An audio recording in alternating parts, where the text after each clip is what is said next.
When I was a kid, I was also arrested for something that I didn't do. It happened twice, actually. And, you know, you live with that. You know, I spent a day in a holding cell both times, but it's always still been in me. And, you know, I felt like this film could be my opportunity to have a voice on the issue and to be able to lift up Colin and other people that have been in this situation. So, you know, there's a point in there where Carl says, it could have been me. And that's what Colin says all the time, is that it could have been me. You know, there's a guilt or a dangerousness that gets assigned to young black and brown people that we really need to fix. And I think this film kind of highlights that. If you focus on your breathing, it'll bring you out of your mind and back into your body. Come on. Just know that you are not alone.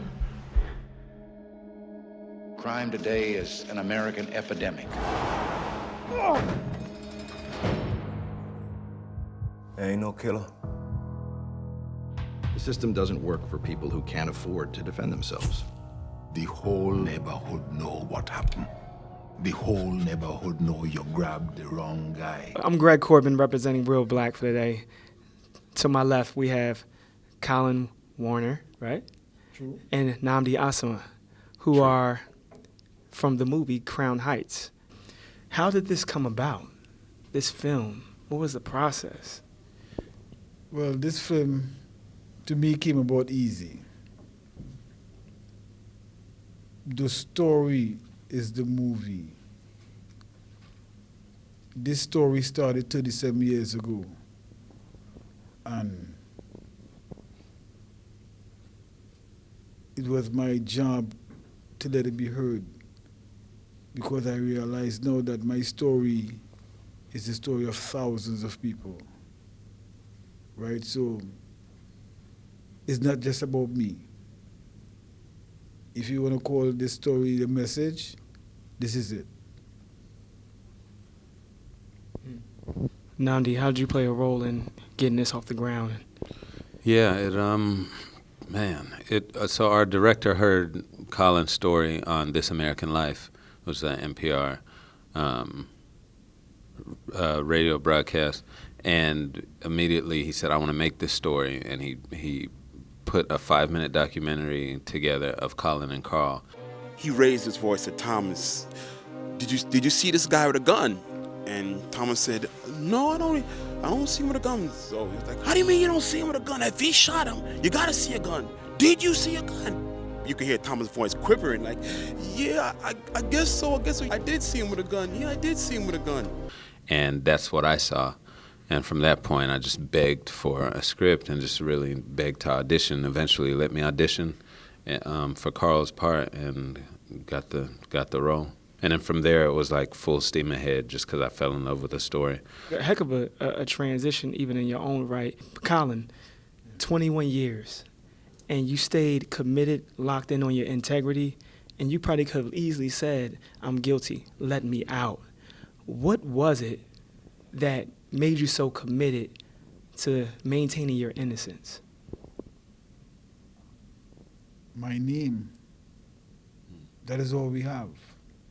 And it was just taken away from me, and I was branded a murderer. That is one of the reasons why I stay committed. And I believe that anybody who is falsely accused should stay committed. Anybody who is falsely accused, their family, should stay committed. Right? This is part of the movie that I want people to see. The strength of one warrior. Imagine what we could all do together. Everyone saying you did something. After a while, you start to question yourself. I'll work for free if you take a look at his case. NNAMDI, you play Carl King. What was it like stepping into his shoes? It was an honor to step into Carl's shoes. Like the first time I met him in Red Hook, in Brooklyn, and we just hung out, and I talked to him, and I kind of interviewed him a little bit and just got into his mindset. And he was all smiles and happy, but I could see that this was a very difficult period of his life. I mean, when I was born, Colin had already been in prison for a couple of years, you know, like it made it so real to me just how long it had been. And spending time with Carl and just spending time with his family and really trying to see the type of man that he was and what could make him be so committed, I just had a much greater respect for him, you know, through this entire process. Like Colin will say all the time, he's a hero, and he's his hero, and I agree with that. And he's a hero for so many people that he doesn't even know. Like the people that see this film will leave saying that guy was a hero for me. We see that the systems are set up in a way where the cavalry is not coming. Mm-hmm. And it was encouraging and great to see the savior actually be a person of color. Yeah. We hear that all the time. Colin. And it's a true story. It's that we didn't write that in. Right. Listen, all I can say, he shows us what humanity is. Humanity is not about self. It's about caring for the other human being. What you could also see is the showing of unconditional love. Just loving a person, just to be a human, that person, right? So he is amazing to me. Is the first human being I have told that he impressed me. Because not only that he talked the talk, he walks the walk. So let him be our example, right? Let us get back to humanity. Don't let the computer age take us over, right? Because the computer don't have no feelings. You can't reach out to the computer when you're in trouble. All right, so just slow down a little bit, but keep moving. Keep on moving and trying to work on ourselves and keeping faith that, listen, we are warriors. We are warriors, not only in saying it, but in living it, right? So we are kings and queens. Let's behave like that. Let's keep on moving. Let's fight. If there's something wrong in your community, find some way to change it. Little ways. Feed somebody. House somebody. Show love to a stranger. That might make his day. Right? So just be human. I think that's the beauty of this film, is that you leave after you see it, you leave feeling like more like a leader, more like a human, you know, after seeing what Colin went through, and then you see him give the interview afterward where he's saying, I forgive everyone that's ever put me in this position. And then you see what Carl went through, and you see that one person can be a difference maker. You know, it's just, you leave the film on a high, like, let's go change the world, you know. So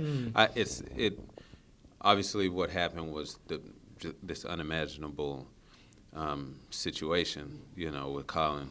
But, you know, I think we always like when people leave and say, and they're motivated to create change.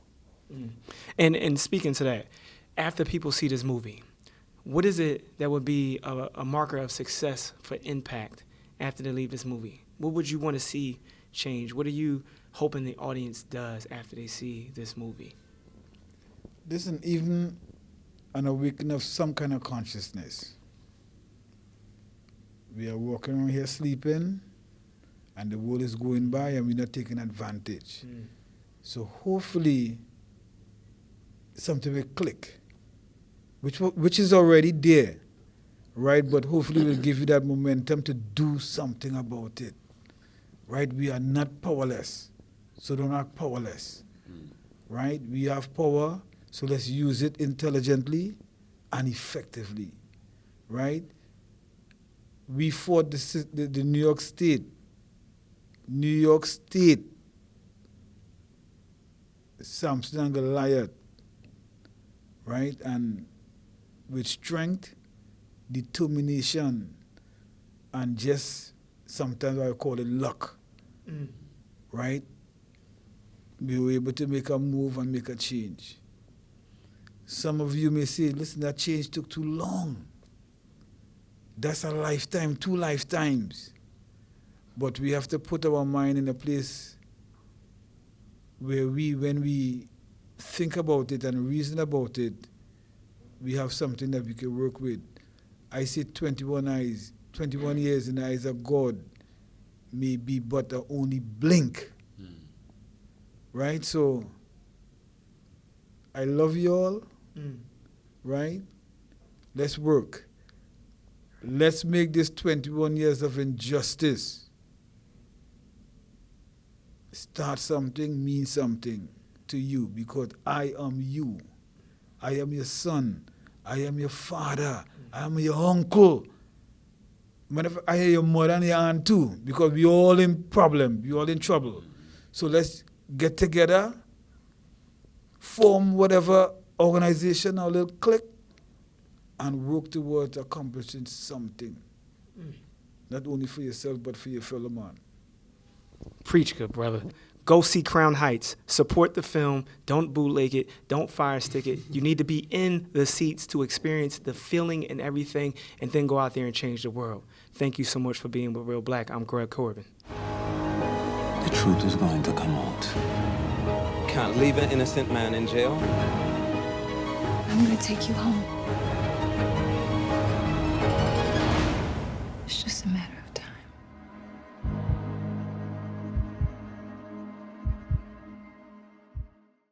Are you going to introduce me too? No. I'm going to say, hi, I'm Colin Warner. And then I'll say, and I'm NNAMDI ASOMUGHA. And we are watching Reelblack, right? And we'll both say, and you're watching Reelblack. And you're watching Reelblack. And you're watching Reelblack. Ready? Hi, I'm Colin Warner. And I'm NNAMDI ASOMUGHA. And you're watching Reelblack. Come on, listen, man. the timing. All right, we go have a little pause. Timing. No. You didn't pause. You went right into You went right into Andy, you tired. He couldn't wait. He waited 21 years.